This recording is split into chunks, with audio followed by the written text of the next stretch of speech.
नमस्कार दोस्तों, स्वागत है आपका अपना यूट्यूब चैनल एम के इलेक्ट्रिकल ड्रीम्स में। तो जैसा कि आप लोग जानते हैं दोस्त कि हम लोग पिछले 2 लेक्चर में लीनियर एलिमेंट और नॉन लीनियर एलिमेंट पढ़ चुके हैं। हमारा सब्जेक्ट चल रहा है बेसिक इलेक्ट्रिकल इंजीनियरिंग। आज हम लोग पढ़ने वाले हैं एक्टिव एलिमेंट क्या होता है और पैसिव एलिमेंट क्या होता है। तो आइए दोस्त शुरू करते हैं कि एक्टिव एलिमेंट क्या होता है और पैसिव एलिमेंट क्या होता है।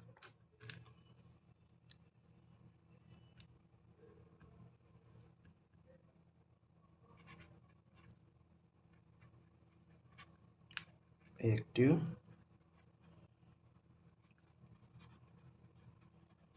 Element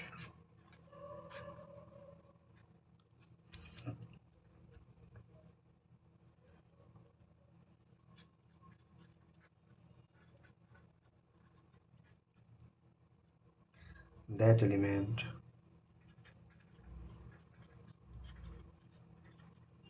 which is capable to deliver energy या power independently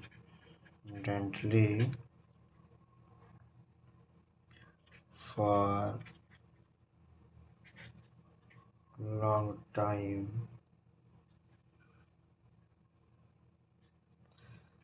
that is called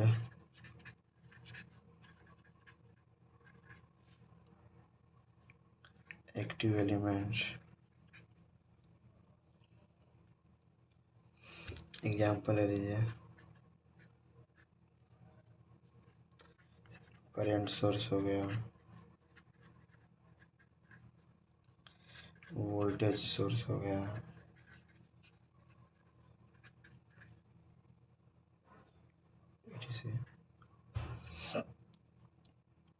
that element which is capable to deliver energy of power independently for long time, it is called that is called active element।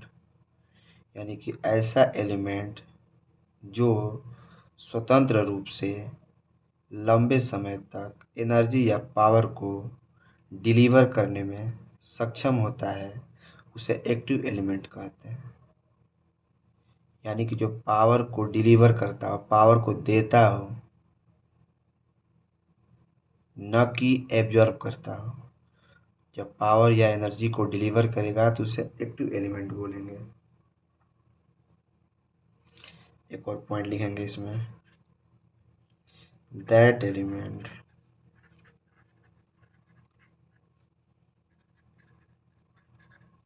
which is capable to amplify or enhance the power level of a signal, that is called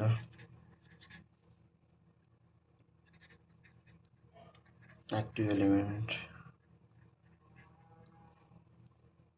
that element ऐसा element which is capable to amplify or enhance the power level a signal, that is called active element। यानी कि ऐसा element जो किसी signal के power को amplify करता हो। एम्पलीफाई मतलब यदि कोई चीज़ का सिग्नल अगर मान लीजिए कि ये सिग्नल हम लोग का है, ये सिग्नल मान लीजिए हम लोग का ये अगर सिग्नल ये मान लीजिए एकदम छोटा है तो उसको बड़ा करना ही क्या कहलाता है, एम्पलीफाई कहलाता है। यानी कि उसको बढ़ा देना, एम्पलीफाई करना या इन्हेंस यानी कि बढ़ा देना।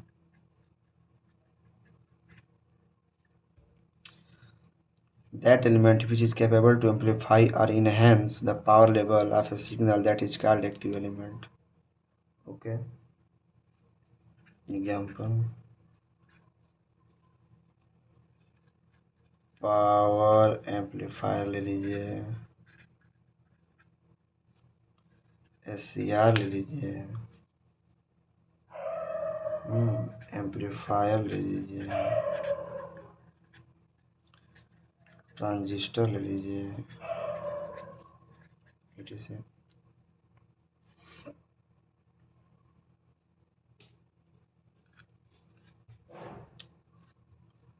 अब देखिए passive element.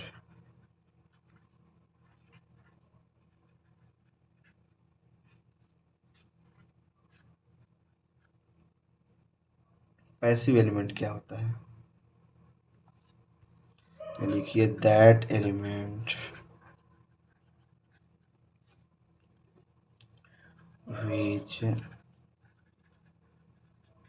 absorb the electrical power and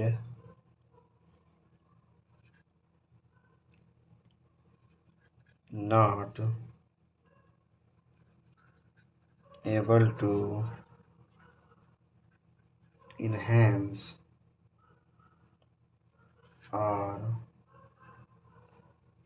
amplify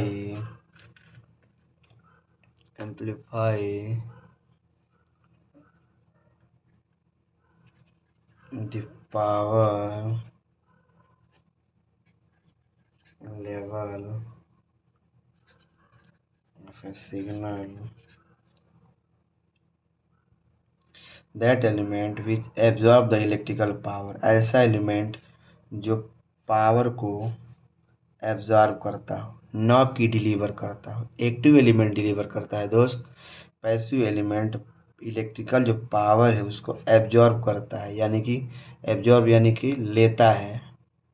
deliver मने देना, एब्जॉर्ब मने लेना। जो इलेक्ट्रिकल पावर को लेता है और नॉट एबल टू इनहेंस या amplify the power level of A signal, किसी सिग्नल के पावर लेवल को ना ही एम्पलीफाई करता है, ना ही उसको इनहेंस करता है, यानी कि एम्पलीफाई भी नहीं करता है और उसको बढ़ाता भी नहीं है उस सिग्नल के पावर लेवल को। उसको क्या बोलेंगे? पैसिव एलिमेंट बोलेंगे। पैसिव एलिमेंट में क्या आएगा?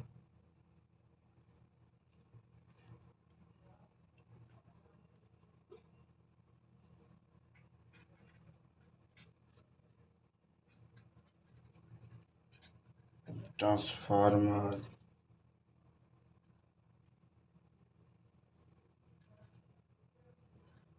Register, capacitor, inductor.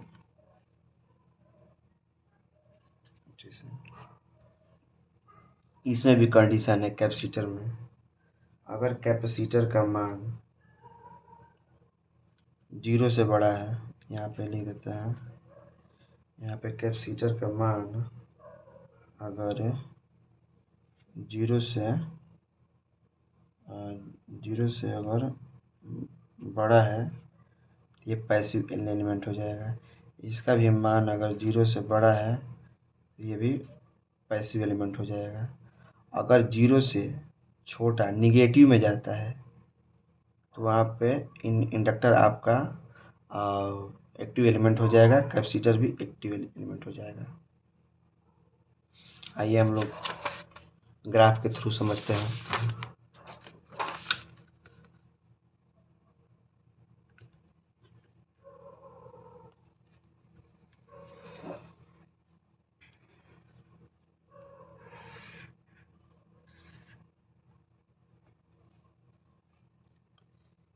इस एक्सिस पे आप वोल्टेज मान लीजिए, इस एक्सिस पे आप करंट मान लीजिए। ये आपका फर्स्ट क्वाड्रेंट है, ये आपका सेकंड क्वाड्रेंट है, ये आपका थर्ड क्वाड्रेंट है, ये आपका फोर्थ क्वाड्रेंट है। ठीक है। अगर आप वोल्टेज पॉजिटिव लेते हैं तो करंट भी इसमें पॉजिटिव ही लेंगे, इधर चलेंगे तो पॉजिटिव, इधर चलेंगे तो पॉजिटिव, करंट भी पॉजिटिव, तो आपका पावर क्या आएगा, पॉजिटिव पॉजिटिव से गुणा होगा तो पॉजिटिव ही आएगा। ठीक है, तो अगर स्लोप हमारा पॉजिटिव आता है तो वहाँ पे पैसिव एलिमेंट होता है। ठीक है ना। आइए सेकंड क्वाड्रेंट में चलते हैं। इधर चलेंगे तो आपका वोल्टेज पॉजिटिव होगा, करंट इधर चल रहे हैं बाएं तरफ तो आपका निगेटिव होगा, तो पावर क्या आ जाएगा आपका निगेटिव। तो जब पावर निगेटिव आ जाएगा तो यहाँ पे स्लोप क्या आ गया, निगेटिव। जब स्लोप निगेटिव आ गया तो तुम्हारा हो गया ये एक्टिव एलिमेंट।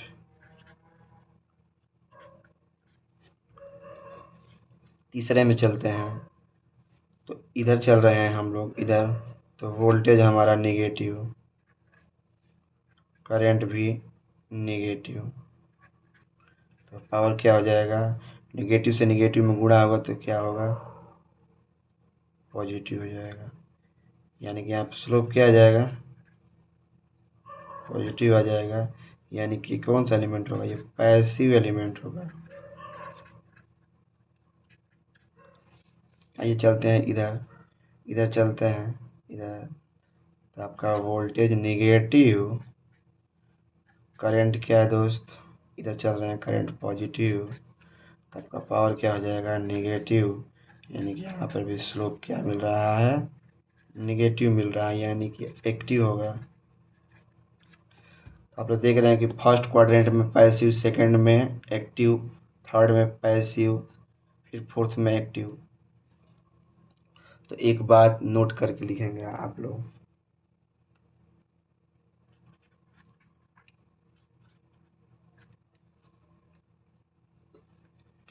यदि कोई सीधी रेखा हो और फर्स्ट तथा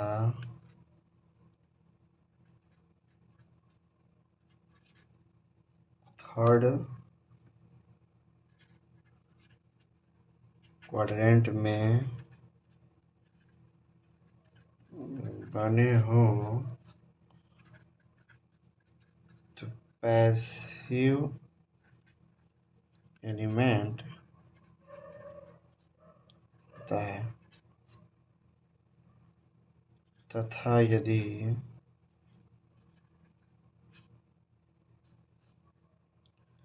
सेकंड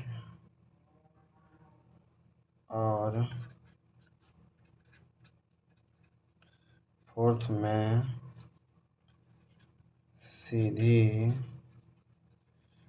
रेखा बने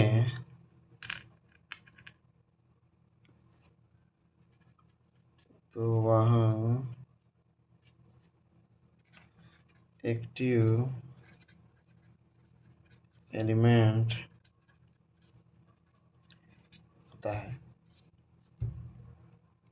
यदि कोई सीधी रेखा हो और फर्स्ट तथा थर्ड क्वाड्रेंट में बने तो वह पैसिव एलिमेंट होता है। जैसे यहाँ से एक रेखा, सीधी रेखा जाए, फर्स्ट क्वाड्रेंट में हो और थर्ड क्वाड्रेंट में हो तो क्या होता है, पैसिव एलिमेंट होता है। आप भी जानते हैं रेजिस्टेंस के केस में ऐसा ही ग्राफ बनता है जो मूल बिंदु से होके जाता है, यानी कि रेजिस्टेंस जो है पैसिव एलिमेंट के साथ साथ लीनियर एलिमेंट भी है। ठीक है, अगर यही ग्राफ ऐसे जाता है तो यहाँ पे ये दूसरे में भी जा रहा है और दूसरे से होते हुए चौथे में जा रहा है। ये एक्टिव एलिमेंट का ग्राफ है, यानी कि इसमें भी पावर नेगेटिव, इसमें भी पावर नेगेटिव, यानी कि ये पावर को डिलीवर करेगा।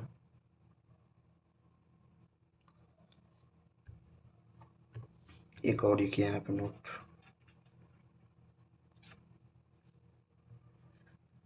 यदि किसी भी ग्राफ में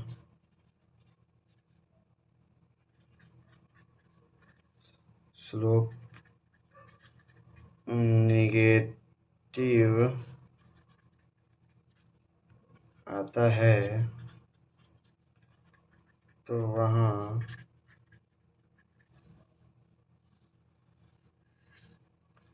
एक्टिव एलिमेंट आता है